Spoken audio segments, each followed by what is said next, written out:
जहां UP college Varanasi में BSc के छात्र सूर्य प्रताप सिंह की गोली मारकर हत्या कर दी गई। मृतक गाजीपुर के दुबैठा गांव का रहने वाला था और अपने माता पिता का इकलौता बेटा था। बताया जा रहा है कि आरोपी सहपाठी मंजीत चौहान ने पुरानी रंजिश के चलते उस पर फायरिंग की, जिसमें उसकी मौत हो गई। घटना के बाद कॉलेज परिसर में हंगामा और तोड़फोड़ भी देखने को मिली। पुलिस ने मुख्य आरोपी मंजीत चौहान को गिरफ्तार कर लिया है, जबकि उसके साथी अनुज की तलाश जारी है। वहीं एमएलसी विशाल सिंह चंचल ने पीड़ित परिवार से मुलाकात कर 5 लाख रुपए की आर्थिक सहायता दी है। अधिकारियों ने भी मौके पर पहुंचकर सख्त कार्रवाई का भरोसा दिलाया है। अपना नाम बता दें। हमारा नाम ऋषिदेव सिंह है। कल जिस तरह से जो यूपी कॉलेज में जो मामला हुआ आपके बेटे की हत्या हुई, उसको लेकर क्या बताएंगे? पूरे मामले के पीछे आपको क्या लगता है? अब पूरे मामले के पीछे जो सुनने में आ रहा है कि नहीं, वहाँ टोटल जो है जो दरमदार किए हैं, जो भी कार्रवाई हुई है वो सब प्रिंसिपल के जो है सामने हुआ है। जी, प्रिंसिपल के ऑफिस में ही उसको गोली मारी गई थी। गोली उसके उनके ऑफिस में ही मारा गया था। तो क्या लगता है ये सब जो गोली मारने के में कहीं ना कहीं प्रिंसिपल साहब को जब उनका कॉलेज में उनके द्वारा बुलाया गया था या क्या हुआ था? प्रिंसिपल सर ही तो बुलाए थे उसको, लड़के को हमारे प्रिंसिपल जी बुलाए थे। किस लिए बुलाए थे? कोई समझौता मतलब कुछ कराना उनका हो रहा होगा कि नहीं, समझौता हो जाएगा। अब उसमें बात बढ़ा, जो भी हुआ अपना उनके सामने ही गोली मारा उनके जो है। तो क्या जो मंजीत है, जो आरोपी लड़का जिसने गोली मारी है, उससे आपके बेटे का कोई पहले से कोई अदावत या लड़ाई? पहले से कोई अदावत नहीं है ना, हमको पता अभी नहीं कि अदावत है या नहीं है। लेकिन भाई हम तो जाते नहीं थे स्कूल में, न कभी इसका चर्चा हुआ कि नहीं अदावत है नहीं है। अब वहाँ के जो छात्र हैं वो बताएंगे कि अदावत है नहीं है, मार झगड़ा हुआ था, पहले नहीं हुआ था। ये जानते हैं कि वो जो चौहान है वो 1 साल पहले छूट के आया है जेल से। किस मामले में?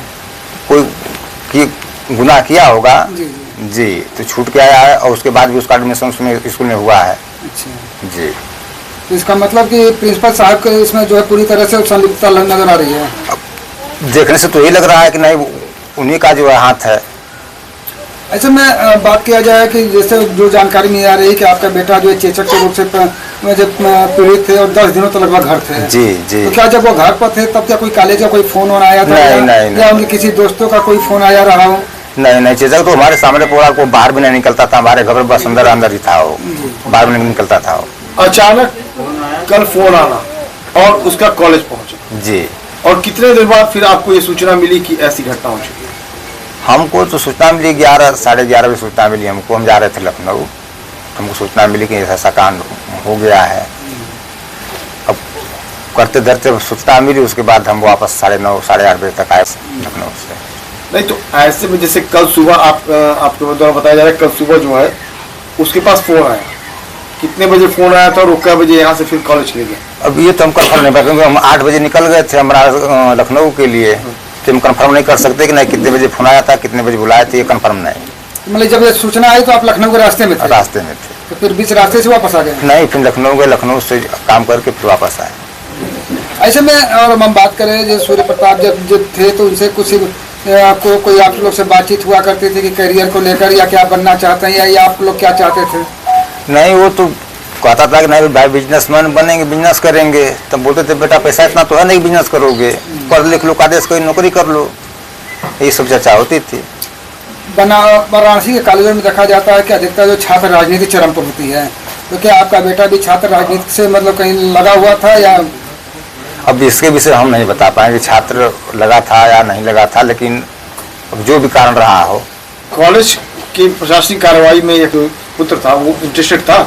नहीं, उसमें तो वो नहीं लेता था, जैसे उसमें कोई भाग नहीं लेता था, बस अपने पढ़ाई पर ध्यान देता था वो। कभी कोई जैसे चुनाव में जब नहीं कभी। ऐसे में अंतिम सवाल ये है कि जीरो टॉलरेंस की जो बात चल रही है, मुख्यमंत्री योगी जी हैं और ऐसे मामलों पर लगातार वो कार्रवाई वो या उनकी पुलिस करती है। अब तो गिरफ्तारी भी हो चुकी है। ऐसे में गिरफ्तारी के बाद क्या आप कोई इस तरह कोई कार्रवाई और चाहते हैं? अब गिरफ्तारी है, उसको सजा हो जाए, फांसी हो जाए, कम से कम फांसी होनी चाहिए। हमारा लड़का तो नहीं रहा, तो उसको भी नहीं रहना चाहिए दुनिया में।